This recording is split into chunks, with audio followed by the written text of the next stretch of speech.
दोस्तों, कैसे आप अपने सिर्फ पाँव और लोअर लेग्स को देखकर लीवर डिजीज़ का पता लगाया जा सकता है। ऑफ कोर्स प्रॉपर डायग्नोसिस और कंफर्मेशन के लिए आपको लीवर फंक्शन टेस्ट करवाने की ज़रूरत तो पड़ेगी ही, लेकिन आपके पैरों द्वारा भी कुछ संकेत दिए जाते हैं अगर आपका लीवर सही से काम नहीं करता है तो। और इसका रीज़न यह है कि लीवर हमारे शरीर के 500 से भी अधिक काम करता है और उसमें से 80% काम डायरेक्टली और इनडायरेक्टली कार्डियोवास्कुलर सिस्टम से संबंधित होते हैं। तो इस वीडियो से आपको क्लूज़ मिलेंगे जिससे आप पोटेंशियल लीवर प्रॉब्लम का पता लगा सकते हैं। तो सबसे पहली चीज़ है रेड ब्राउन शाइनी डॉट्स। इसकी वजह है लोअर लेग्स में पुअर ब्लड सर्कुलेशन, यानी ब्लड का सही से नहीं पहुंच पाना।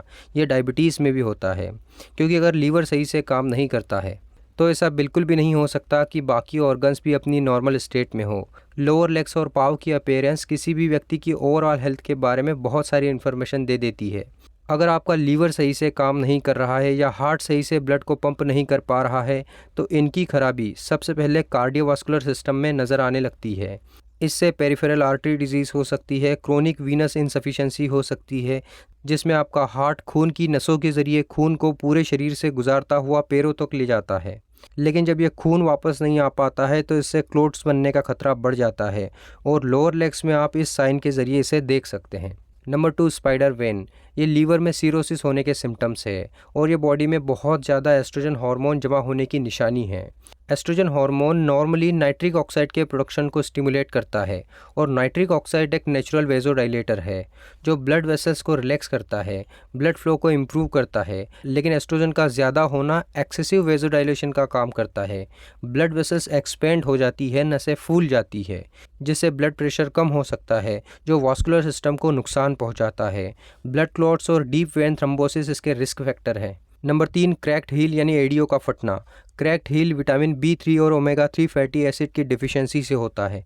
लीवर बाइल बनाता है और बाइल हेल्प करता है बॉडी के इन सभी फैटी एसिड्स और फैट सॉल्युबल विटामिन्स के एब्जॉर्प्शन में। तो यहाँ अगर बाइल का प्रोडक्शन डिस्टर्ब है तो ऑब्वियसली लीवर में खराबी की वजह से ही ये होगा। तो इससे आपकी बॉडी में फैटी एसिड और फैट सॉल्युबल विटामिन्स की कमी हो जाएगी। फैट सॉल्युबल विटामिन्स जैसे vitamin A, vitamin D, vitamin E और विटामिन के, इसमें से विटामिन ए और विटामिन ई आपकी स्किन की हेल्थ के लिए बहुत ज़रूरी विटामिन है। इसके अलावा विटामिन B3 और इनफैक्ट सारे बी विटामिन स्किन में इन्वॉल्व होते हैं। ये कई एंजाइमेटिक प्रोसेस और प्रोटीन के साथ में मिलकर एक कोफैक्टर के तौर पर काम करते हैं और स्किन को इम्प्रूव करते हैं। तो इनकी कमी से भी स्किन अफेक्ट कर सकती है और यहाँ पर लीवर डायरेक्टली इन्वॉल्व होता है इन फैट सॉल्युबल विटामिन्स और फैटी एसिड्स के मेटाबॉलिज्म में। Number 4, itching in the bottom of the feet. पाँव के तलवों में खुजली चलना जो लीवर में फ्लूइड बैकअप की वजह से हो सकती है। ये फ्लूइड बाइल हो सकता है या ब्लड भी हो सकता है, जिससे लीवर कंजेस्टेड हो जाता है तो ये सही से काम नहीं कर पाता है, जिससे बॉडी में बनने वाले टॉक्सिन्स डिटॉक्सिफाई नहीं हो पाते हैं तो बॉडी में टॉक्सिन्स का बैकअप भी होने लगता है। हिस्टामिन का लेवल बढ़ जाता है जो कि खुजली का कारण बनता है। एक और निशानी है पैरों के तलवों में पेन या फिर इन्फ्लामेशन। इसे अक्सर प्लांटर फैशाइटिस समझा जाता है, असल में ये लीवर की प्रॉब्लम है। उसके बाद तलवों में जलना, बर्निंग फीट, हॉट फीट, पैरों में ज़्यादा पसीना आना, ये भी एक और निशानी है। बैड लीवर की वजह से पैरों से गंदी बदबू भी आने लगती है क्योंकि आपका लीवर सही से टॉक्सिन्स को डिटॉक्सिफाई नहीं कर रहा है और ये टॉक्सिन्स आपके सर्कुलेटरी सिस्टम में फ्लो कर रहे हैं और जब ये ज़्यादा हो जाते हैं तो स्किन से बाहर आने लगते हैं। साथ ही जब आपका लीवर ख़राब होता है तो किडनी भी अपने नॉर्मल काम नहीं कर पाती है, टॉक्सिन्स को बॉडी से बाहर नहीं निकाल पाती है। आपका पाचन तंत्र भी सही से काम नहीं कर पाता है। सिर्फ एक ऑर्गन ख़राब होने की वजह से पूरा सिस्टम कंजेस्टेड और अनहेल्दी हो जाता है। Number 5, pitting oedema. इसमें लोअर लेग्स में उंगली से दबाने पर एक गड्ढा सा बन जाता है। ये लोअर लेग्स में फ्लूइड बैकअप की वजह से होता है। ये लीवर प्रॉब्लम में बहुत ही कॉमन है क्योंकि जब लीवर ख़राब होता है तो कुछ प्रोटीन जैसे एल्ब्यूमिन उसमें से एक है वो कम बनता है जो ब्लड में फ्लूइड को मेंटेन रखने का काम करता है, जिससे फ्लूइड ब्लड में से टिश्यूज़ में स्लीप करने लगता है और इडीमा का कारण बनता है। Number 6, toe nail fungus. Body में फंगस की ग्रोथ बढ़ जाती है।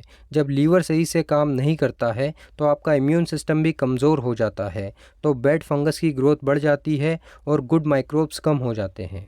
तो जब बॉडी में टो नेल फंगस बढ़ती है तो स्किन की सरफेस पर नज़र आने लगती है, जिससे आपको टो नेल फंगस और डैंड्रफ ये सब देखने को मिलता है। उसके बाद नेल वाइट हो जाते हैं। ये भी पुअर ब्लड सर्कुलेशन की वजह से ही होता है। अब ये सारी प्रॉब्लम लीवर में होती क्यों है? इसके बहुत सारे कारण होते हैं और सबसे कॉमन कारण है फैटी लीवर। फैटी लीवर को कैसे ठीक करें मैंने डिटेल वीडियो बनाया है, सो आप जाकर ज़रूर देखें। इसके अलावा कुछ मेडिकेशन के साइड इफ़ेक्ट, ख़ास तौर पर एंटीबायोटिक और पेन किलर खाने से लीवर को नुकसान होता है। इसके अलावा बहुत ज़्यादा शुगर इंटेक करने से, कोल्ड ड्रिंक, सभी प्रकार की मिठाइयाँ, रिफाइंड एंड प्रोसेस्ड फूड ज़्यादा खाने से ये होता है। जब ये सब चीज़ें हम खाते हैं तो ये हमारी बॉडी में जाने के बाद में ज़्यादा टॉक्सिन्स प्रोड्यूस करते हैं, तो लीवर इन्हें डिटॉक्सिफाई करता है, जिससे लीवर का वर्कलोड बढ़ जाता है। फिर लीवर कंजस्टेड हो जाता है और लीवर अपने नॉर्मल फंक्शंस को नहीं कर पाता है। फिर उसके बाद में है ज़्यादा प्रोटीन खाना, खासकर डिब्बों वाला प्रोटीन। ये हाईली कंसनट्रेटेड होता है, जिससे लीवर को प्रोसेस करने में दिक्कत आती है, जद्दोजहद करनी पड़ती है। तो आप इन सभी चीज़ों से भी बचें। इसके अलावा fast food, junk food, packet food, deep fried food items, इनसे भी आप बचें। साथ ही हरी सब्जियां खाइए, फ्रेश फ्रूट्स खाइए, रोज़ एक्सरसाइज कीजिए। ये लीवर की हेल्थ के लिए बहुत ज़रूरी है। आज के इस वीडियो में इतना ही। आप हमारी मदद ₹1 से भी कर सकते हैं। वीडियो अच्छा लगा हो तो लाइक कर